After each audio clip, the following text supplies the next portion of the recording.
Good morning, you beautiful souls. Welcome to another Summer Satsang series. And happy Sunday. I hope you're all having a great day thus far and a great morning, and obviously a great start to your day.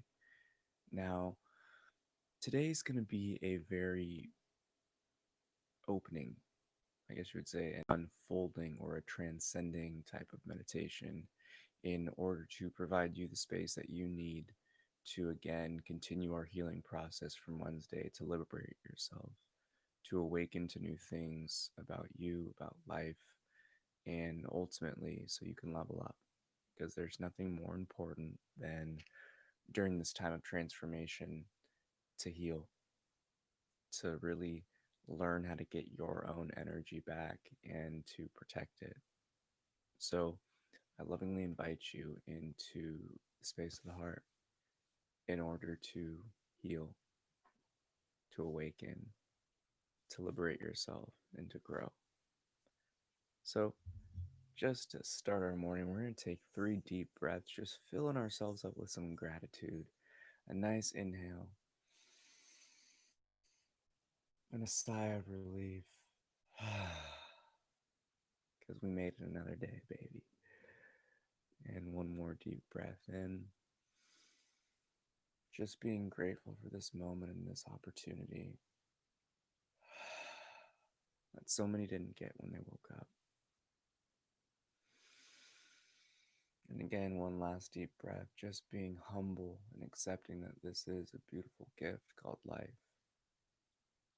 That not everyone gets another chance to get back at. We'll start off with 3 taps of the bell. And from here, we'll let out a nice, powerful Om, allowing ourselves to allow the jaw to relax and really open up with that A note.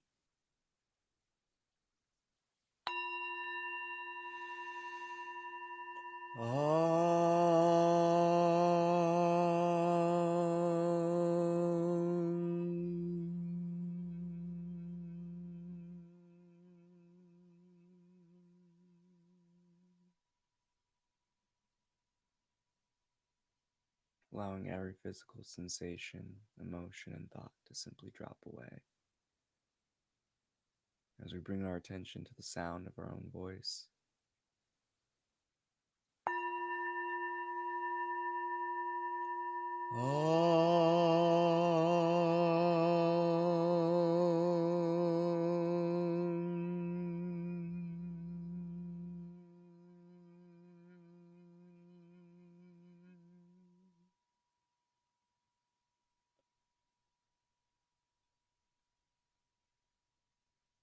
and continuing this relaxation of inner awareness, shifting it to the silence within us.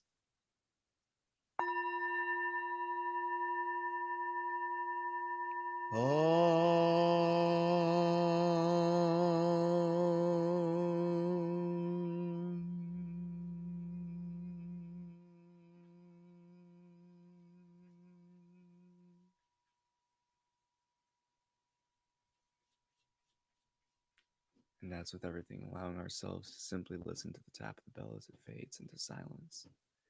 As it stills the mind, it stills the heart, and it stills the body to a calm and relaxed state.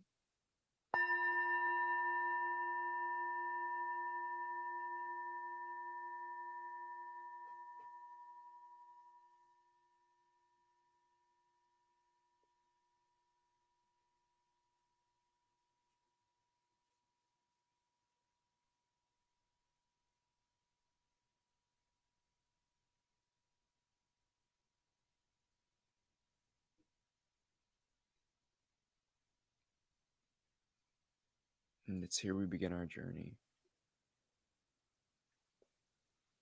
This inner looking, allowing the body to simply breathe and giving it permission to do so, while we shift our attention back in time.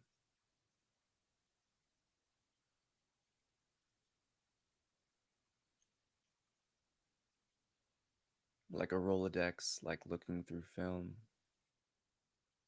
It's here we trace back those initial conditionings as each being is born like a dry sponge. And as we age, as we experience, it's as if we soak up water. But it matters not if it's clean or dirty. We soak these understandings up about our world, about ourselves, about others. And they put us on the trajectory we call our life. And in truth, spirituality is the simple cleaning and squeezing out of that sponge.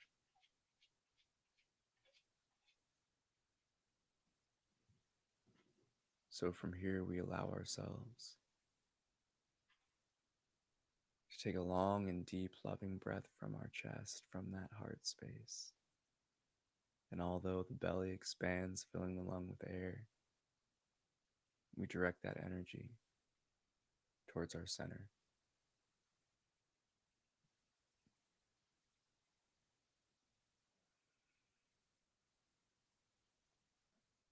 Again, take a long and loving deep breath. For in this journey, all we do is console the inner child and heal the wounds of our own heart. And one final deep breath as we dive deep into our own inner ocean.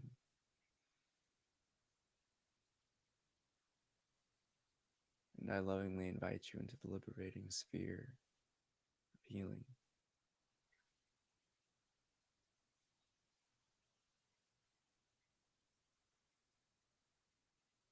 For when we are young, we learn how to be a person from the people around us.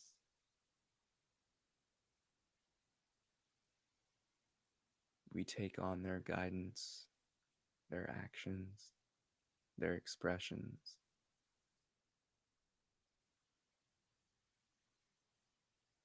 And in truth, you not only take on the physical information from your parents, but you take on the emotional and the mental.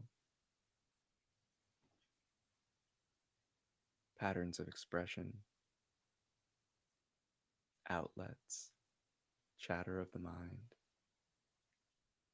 The list is infinite of things that we can absorb from our surroundings, but ultimately, there is choice. Whether we choose to live affectionately by them or simply let go.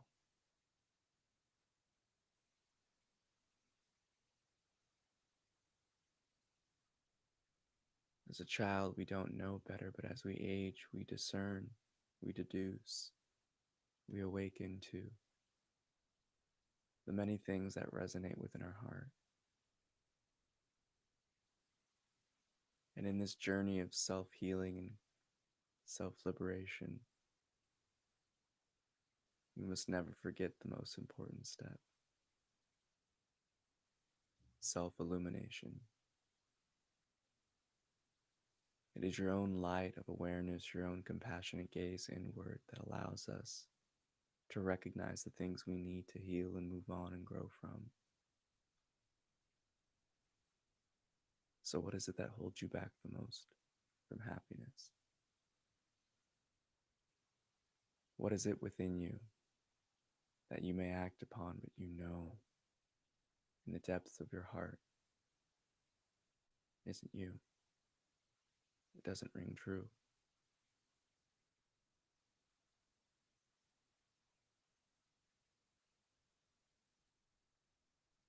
There's nothing more important than this search, because when we reach the end of the path, we attain the goal of understanding.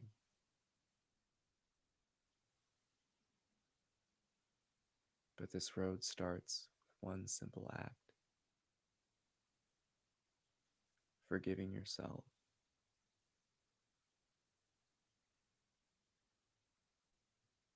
We must forgive ourselves in truth, for we hold on to all pain. We store all tension, all anger, all resentment, all bitterness. We are responsible for attaching ourselves and becoming immersed in this play of life.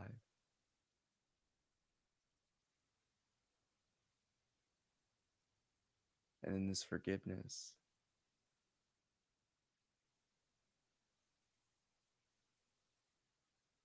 a deep apology to our inner child, for we simply didn't know.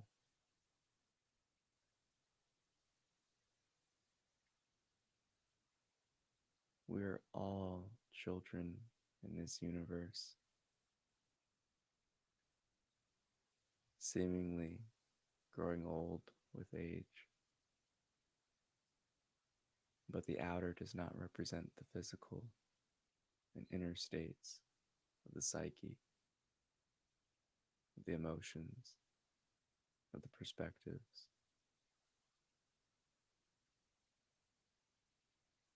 As we've all so often heard growing up, don't judge a book by its cover. This applies to ourselves as well.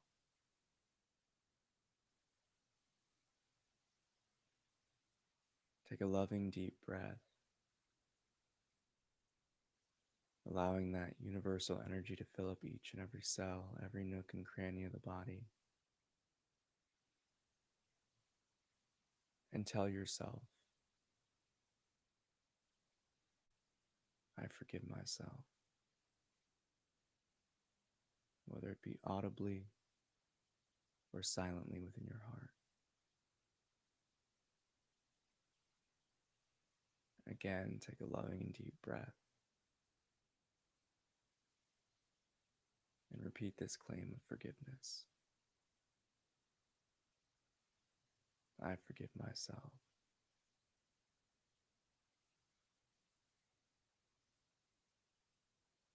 And our final confirming statement and liberating words of power. I forgive myself. And as you draw in your next breath, bring in all of that beautiful energy around you in whatever color you choose. A mist of light entering in the lungs, traveling throughout the entire body. And as you exhale, release that tension, negativity, doubt, fear, anything unoriginal to you, and allow it to be recycled in this ocean of energy around you.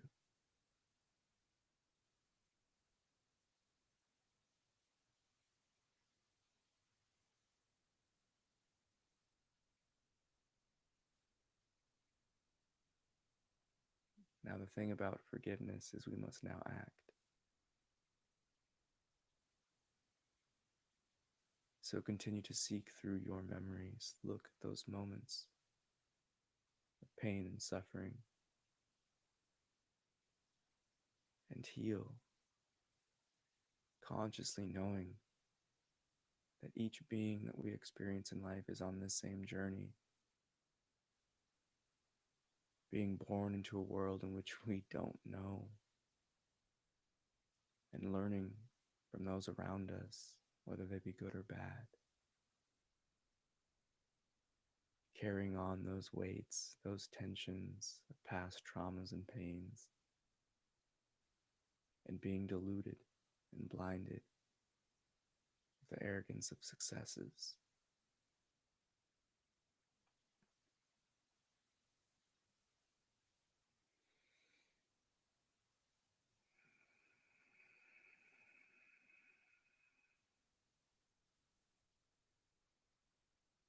It is a choice to continue suffering in your life.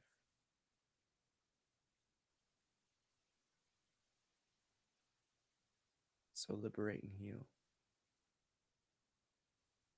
It is within your power and authority, but you must console that younger child.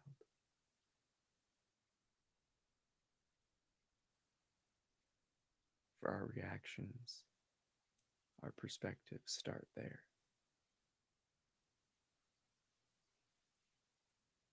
So, what are the first things that you learned that are unoriginal to you?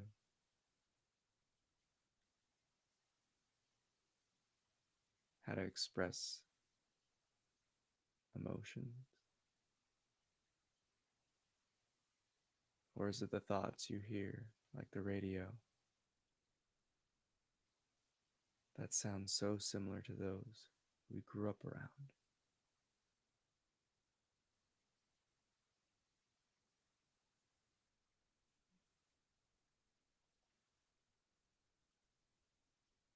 Ultimately, we must recognize that we are the summation of all things, that we pick and choose, but we make it our own. And you can either attract to an experience or rebel from it. This law of attraction applies to all. But you must use your own discernment to determine what truly serves you and your heart and what doesn't. But it is often recommended, let go of everything, for nothing serves you yet.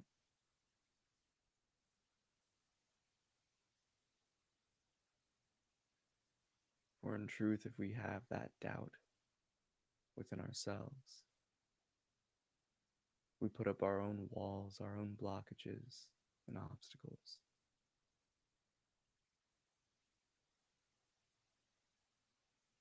So with your loving breath and affection of the heart, tear them down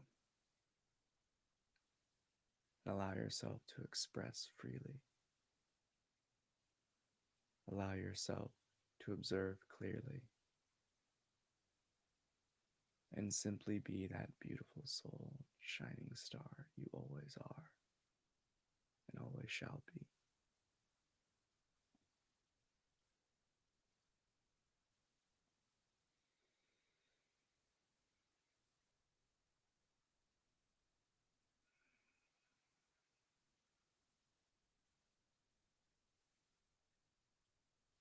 In order to protect yourself, imagine a sphere of white light around you, engulfing you in your own personal bubble. And this sphere of white light acts like a filter, allowing you to cleanse your own perspective, keeping your conditionings and your predeterminations at bay, while also stopping others from impacting you.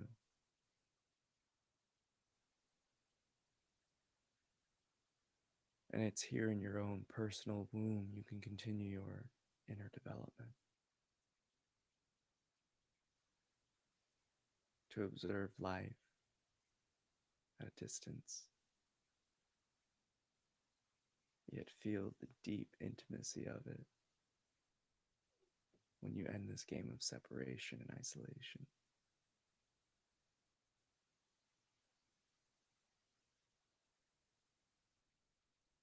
For it's here we recognize we are the truth itself, and our own inner power is self-illuminating, shining from us. Our awareness is like that magnifying glass, directing that divine light to shine upon whatever it is we give our attention and affection of the heart to.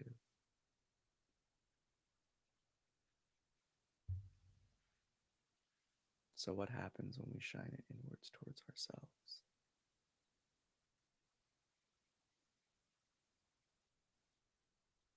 what happens when we turn that lens towards the observer itself.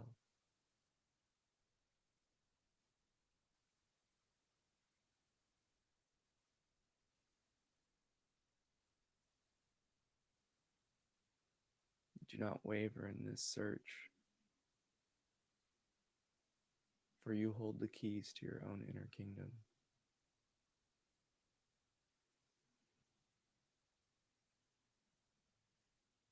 But it begins by healing those wounds of the heart of the inner child.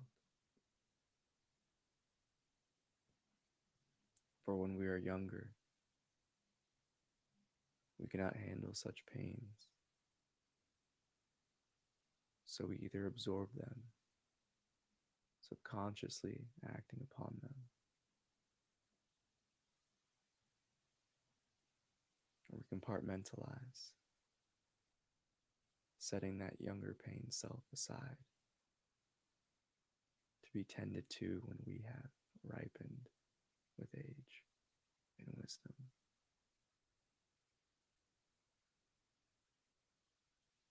You are that beautiful presence of love and light. So shine those loving rays inwards towards yourself. Energize yourself with each breath of this divine cosmos. And recognize you are life itself. And the universe will always support you and uplift you in this mission of truth, of love, and of healing.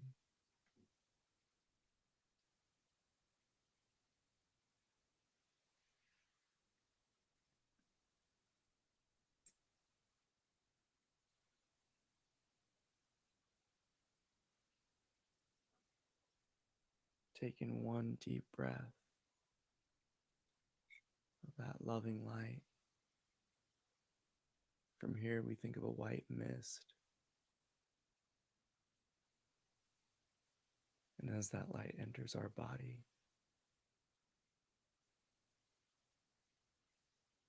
it gathers all negative tensions. It gathers all negative emotions and past pains and sufferings.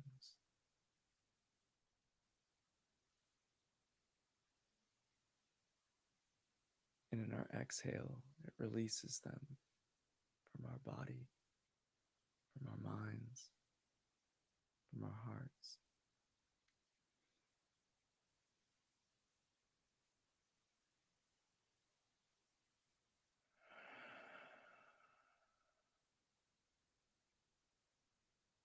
Twice more. With each breath, feeling yourself being more vitalized like a pump, getting filled up with this divine prana and chi. With each exhalation, you feel lighter and lighter.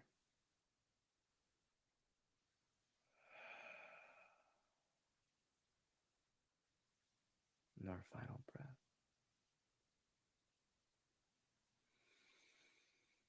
As you fill yourself up with the strength and courage, power, love, and will of the universe, you release all that is unoriginal to you.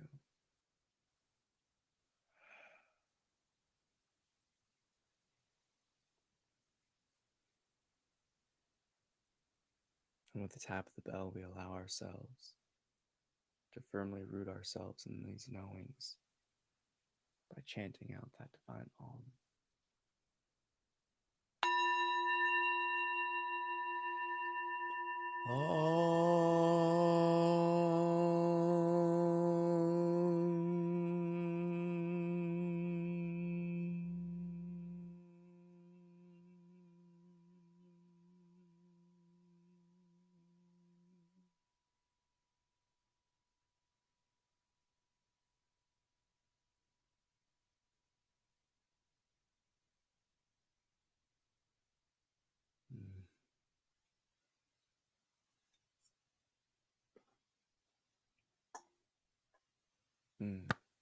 Namaste.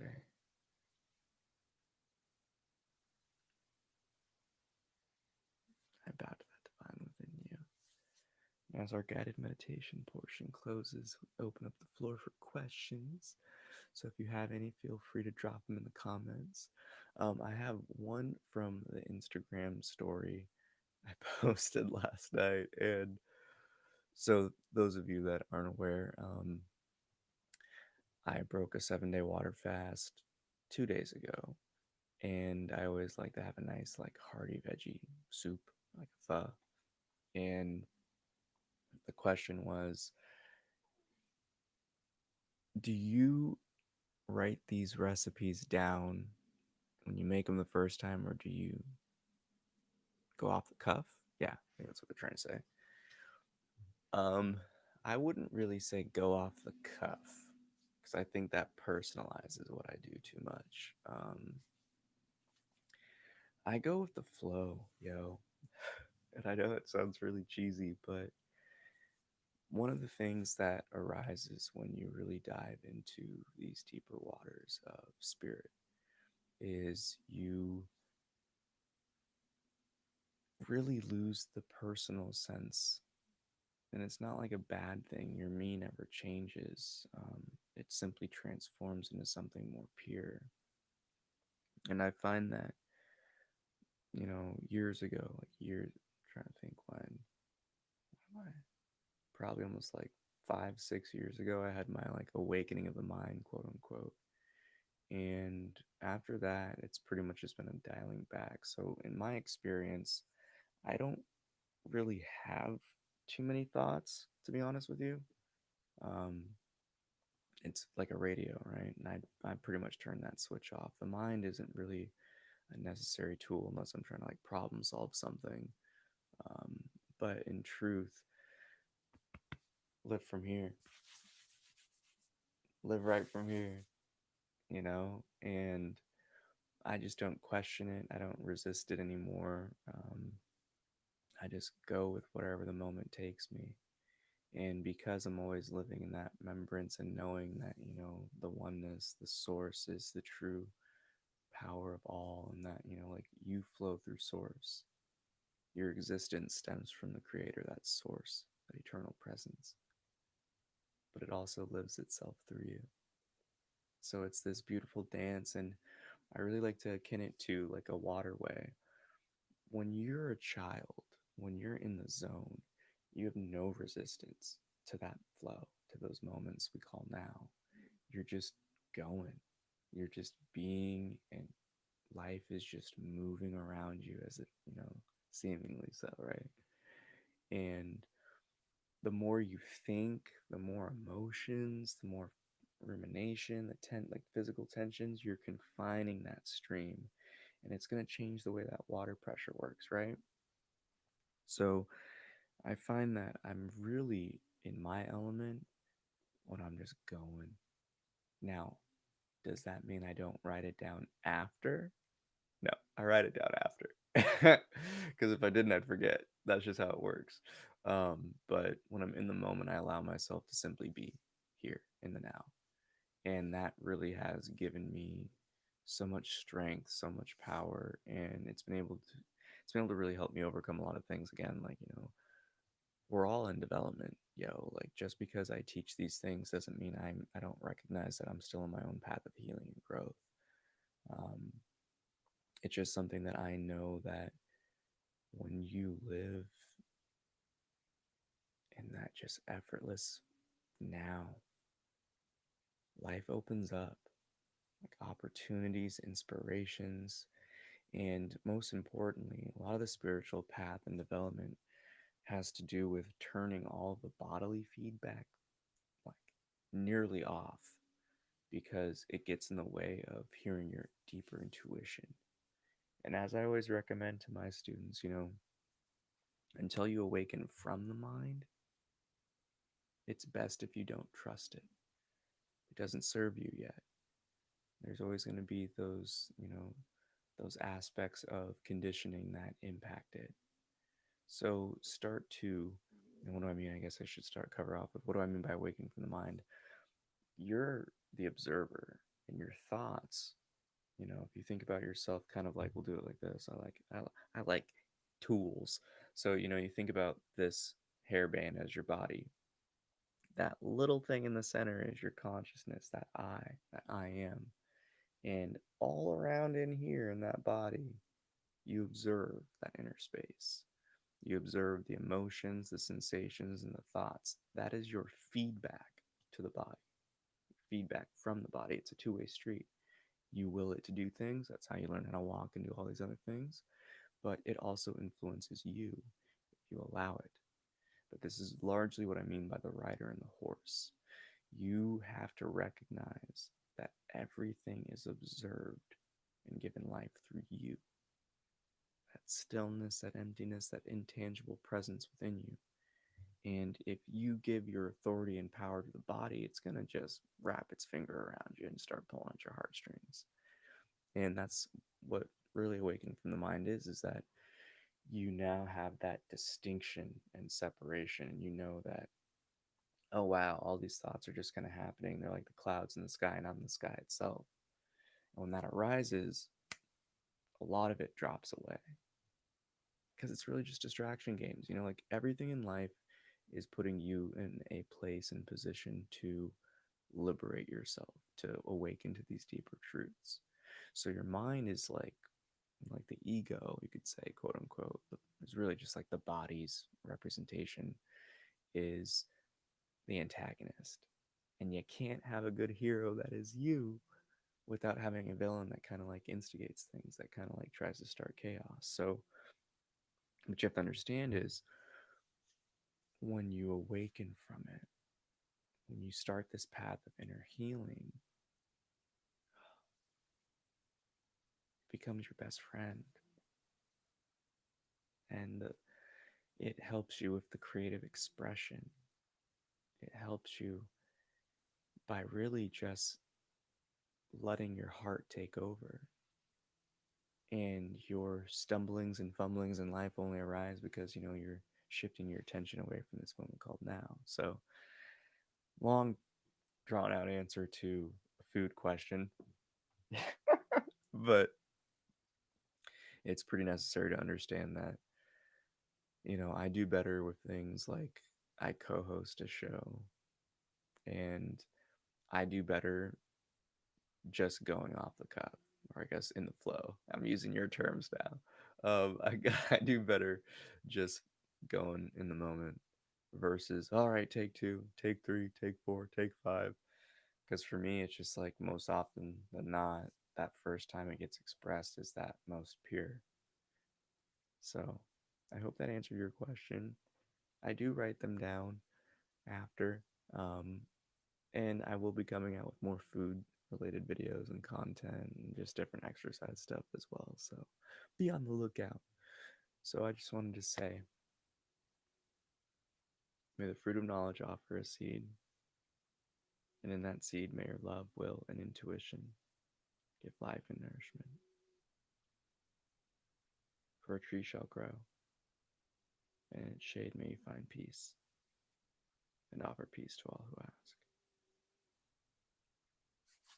I love you so much. Thank you for joining me this morning. Don't forget that thumbs up, share, and have a great day. Make it so. Peace.